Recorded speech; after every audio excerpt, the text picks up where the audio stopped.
Good morning and welcome to the episode of the Ad Drop Podcast.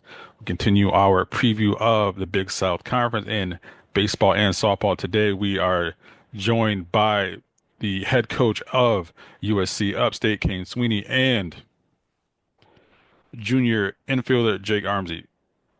Coach Jake, good morning. How are you? Morning, doing great. Morning.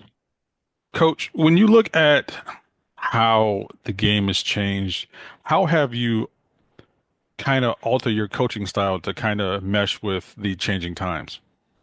For me, it's ever changing. Every year is different. Every year you got a new crop of guys. Sometimes you're younger, sometimes you're older.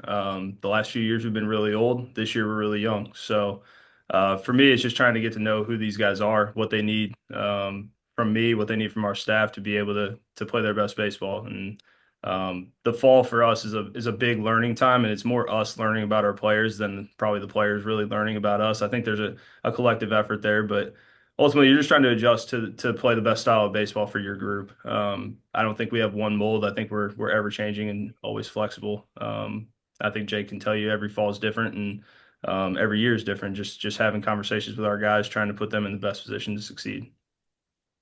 Jake, as everyone wants to know how people evolve as a hitter, how have you evolved as a fielder? Because people kind of discount the importance of defense.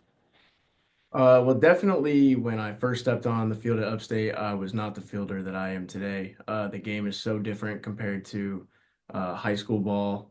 It's hit way harder. And so it definitely is a learning curve and it definitely takes time to get used to. But it's just all about practice and, doing what you're supposed to do and showing up to the field every day and getting your work in. And I think that's why over the years or I've been so improved fielding wise is putting the work in every day and uh, showing up and doing the work. Coach, when you look at players like Jake and the attention to detail as far as fielding, what makes Jake stand out as far as the ability not just to learn, but the ability just to constantly get better? I think it's his passion for the game. I mean, it's the fact that he's there every day. He's there longer than most guys on our team, getting as many reps as possible. He wants to be the best infielder he can be, so he's getting all the extra work that he needs to get in. He's also doing all the little things on the side to, the knee drill stuff, the basic stuff, the fundamental stuff, and Jake makes a lot of throws. So, I think he's gotten better not only at fielding the baseball, but becoming a really accurate thrower, really good at turning a double play at second base, but also has enough arm strength to be able to play third base.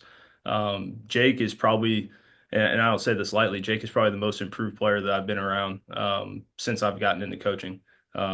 From year one to where he's at right now is night and day. He's a whole new player, and that's credit to him and his work habits and how much he loves the game, but also how much attention to detail he puts into his daily preparation and daily work. Now, Jake, Coach mentioned the ability to turn a double play. When you have a runner barreling down on you, do you look at the runner or do you just kind of focus on making sure you get the ball out? Last thing I'm worried about is that runner. If he wants to slide into me, he can go for it. But my job is to, like we're taught, uh, catch the ball and move either back away from the bag or in front of the bag, so that way, hopefully, we don't have to worry about it. Now, Coach, you are an Illinois guy, but went to Moorhead, played at Moorhead, then ended up playing in the Yankees organization. Quick question for you. How was it going from small town South to Staten Island and being around New York and playing in such a busy atmosphere? A little crazy, little crazy. I grew up fairly close to St. Louis, so I've been around a big city before. But then, you go to Morehead State, and there's really not a big city within about an hour in any direction. So, you're kind of, get big fish, small pond. Then you go to professional baseball, and you're again the small fish in a big pond. So, but yeah, going to Staten Island, crazy. I mean, I think we had about a 6 minute drive or 6 mile drive to the field. It took about 35 minutes to get there. Just the back roads, the traffic, you name it. Pretty crazy. Also, to see the skyline in the background every time you're playing a home game, really unique setting, really unique place to play baseball, but definitely enjoyed it. Jake, what made you pick upstate? I think you're an Ohio guy. What made you choose going down south? Well, if you look at the temperature in Ohio right now, I think that'd be a really big indicator. Um, but originally, I was actually committed to Bowling Green State University, and then during COVID, um, they cut their program, so I had to, reopen my recruitment, and I always wanted to go south to begin with, and I reached out to a former coach that used to be at Upstate, and that's basically the end of it. Coach, do you think you could still go out and give us a three-game series if you went out and played? Do I get the DH? No. No, if I got to play the field, I don't think I got a shot. And I think Jake can tell you that. I get out there and mess around with the guys a Uh, little bit, but my body doesn't hold up like it used to. Now, Jake, when you get to down at Upstate, what is the one moment you can look back and say, you know what? I'm at home. Probably the first game that I ever played at Upstate, being out there on the field. Uh, you look around, you see all your teammates around you, all the fans, my parents up there, and you know, you can look up there and kind of call it home. You get comfortable playing there, you get comfortable with all of your teammates, the coaches, staff, everybody else. That was probably the time when I realized, this is a place that I can stay for 5 years now. So Hopefully. yeah. Yeah. Coach, what makes the Big South so tough? When you look at the conference itself, you have teams like Presbyterian and High Point, even, things like that. It's such a competitive division that a competitive conference that it must be kind of tough to be able to you can't look ahead and look past anyone. Yeah, I mean, for us, it's always about trying to be where our feet are, play our brand of baseball, and do our thing. If we worry about ourselves, I think the rest of it takes care of itself.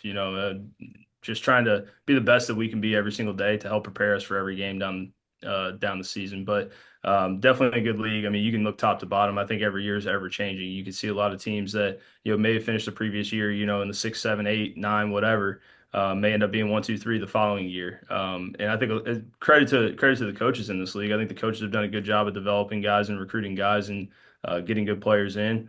And some of them just kind of have their programs rolling at this point, where it's kind of just a consistent turnover every single year, but they know what to expect. The brand of baseball that they're going to play. And I think we're kind of in that same mold. I think you can expect us to compete and play really hard every day. We got a really good group of guys every year. The names change, but at the end of the day, we always have a really good group of players that can go out there and compete for 9 innings trying to win a baseball game. Jake, after a year where you posted a 24 on base average, how does that patience translate into just kind of overhauling your approach as a hitter? I think having the patience, it kind of slows the game down for me. Taking it one pitch at a time, not worrying about a call or anything that happened previously in the game. Every pitch is a new pitch, and one swing or one take or one strike or one ball can change the entirety of the game. So I think when I go up to the plate, I'm thinking one pitch, one time, and deep breaths, and I think that's kind of where I find my success as a hitter.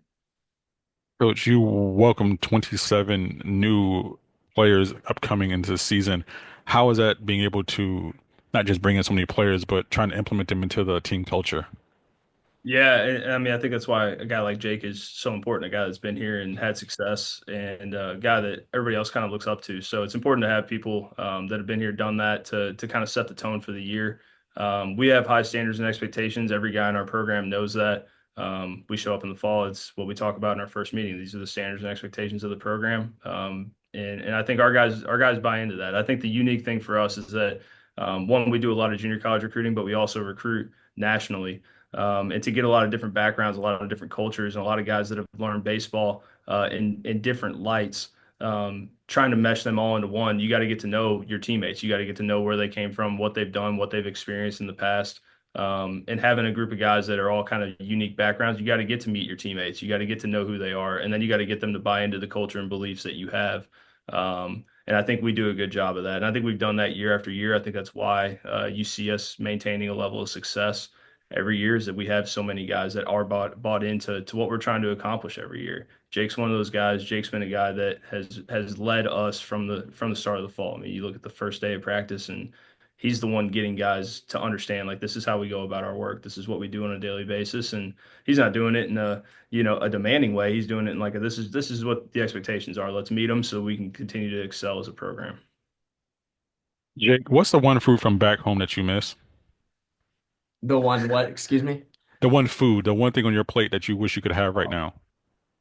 Yeah. My mom makes an unbelievable chicken and noodles in the crock pot, and it's unbelievable. We have it every holiday, and since I don't really go home for holidays anymore, I don't really get to eat it ever. So, Now, Coach, you are, like you said, from the St. Louis area. Have you found any barbecue as good as around St. Louis, down in South Carolina? Absolutely not. Hey, and I'm not trying to knock South Carolina barbecue, but St. Louis barbecue is just that good. That's fair. That's Uh, fair. Now, last question for you, Jake. Who wins the Super Bowl and why? that's a good question. I think the Bills will win the Super Bowl. Wow. Big Josh Allen fan. That's who I hope. That's who I want to win. Coach, same question for you. Who do you got? Um, I mean it's hard to go against the Chiefs. Uh, I don't see any way you can go against them. I'm not a Chiefs fan, but I mean they just continuously find ways to win. There's no quit in that team. Even when it feels like they're out of a game, they're not out of a game. So don't give Pat Mahomes the ball with a chance to win. I think they'll pull it out. USC Upstate head coach Kane Sweeney, infielder Jake Armsey. Coach Jake, thank you so much for joining us on this episode of the Ad Drop Podcast. Thanks for having Thanks for us. having Appreciate us. it.